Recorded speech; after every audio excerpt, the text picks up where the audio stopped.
Israël a envoyé des avions de chasse jusqu'en Irak.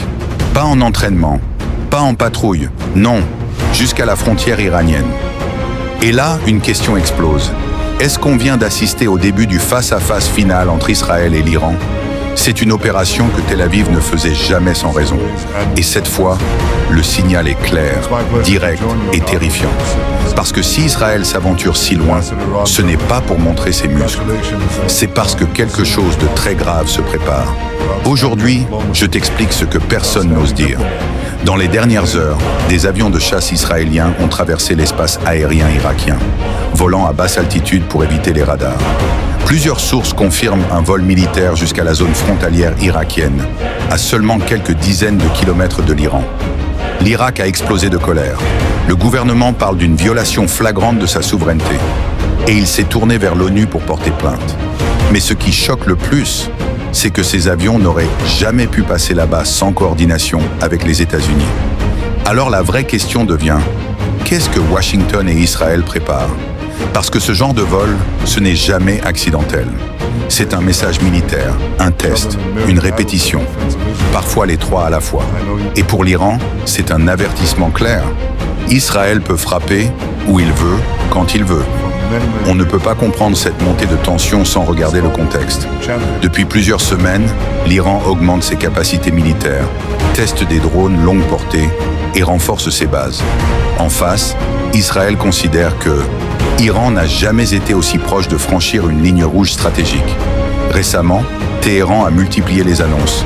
Armes hypersoniques, avancées nucléaires, alliances régionales. Et chaque fois, Israël répond, souvent dans l'ombre, parfois dans la lumière. Ce vol jusqu'en Irak n'est donc pas isolé. C'est un jalon dans une escalade silencieuse. Un jeu dangereux où chaque mouvement peut déclencher une réaction en chaîne. L'Irak, lui, se retrouve piégé.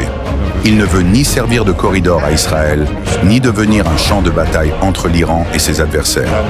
Mais l'histoire nous l'a montré. Quand Israël et l'Iran s'affrontent, les pays autour deviennent forcément des dommages collatéraux. Alors pourquoi Israël a-t-il risqué une opération aussi massive, aussi visible, aussi dangereuse ? 3 raisons possibles. 1. Tester les défenses iraniennes. Voir comment les radars réagissent, comment les bases répondent, quelles zones sont vulnérables. 2. Envoyer un message politique. Dire à Téhéran, nous pouvons être à ta frontière quand nous voulons. 3.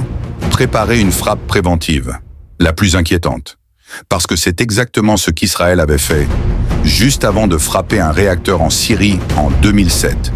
Et exactement le même schéma précédait les opérations contre l'Irak dans les années 80. Les experts le disent clairement. Israël ne fait jamais un test aérien aussi profond sans avoir un plan derrière. On ne déploie pas des jets de plusieurs millions pour un simple rappel. C'est une répétition. L'escalade que nous voyons aujourd'hui n'est pas militaire, elle est géopolitique. Dans les coulisses, les États-Unis veulent contenir l'Iran. Israël veut empêcher une percée stratégique iranienne. L'Iran veut renforcer son influence régionale. Et l'Irak, il est coincé entre 2 forces qu'il ne contrôle pas. Si Israël continue à utiliser l'espace irakien, Téhéran pourrait considérer cela comme un acte de guerre indirect de l'Irak, ce qui pourrait provoquer des attaques de milices pro-iraniennes, des ripostes asymétriques, des frappes ciblées, voire une fermeture totale de l'espace aérien régional. Les compagnies aériennes commencent déjà à contourner certaines zones. Les ambassades renforcent les alertes. Les chancelleries suivront. Parce que dans ce genre de configuration, une seule erreur suffit pour déclencher une escalade incontrôlable. Et là, on ne parle plus d'un incident. On parle d'un conflit qui peut s'étendre à toute la région. C'est un bras de fer frontal entre 2 ennemis historiques qui se rapprochent dangereusement du point de rupture. Quand Israël fait décoller ses avions jusqu'aux portes de l'Iran, ce n'est jamais gratuit. C'est un signal, c'est un test, c'est un avertissement. Et l'Iran le sait.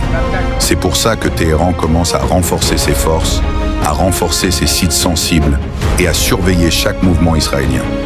Si un jour Israël décide de frapper l'Iran, le scénario commencera exactement comme ça. Des vols tests, des repérages, des provocations aériennes, des avertissements. Nous y sommes. La question maintenant n'est plus « y aura-t-il un choc Israël-Iran ?»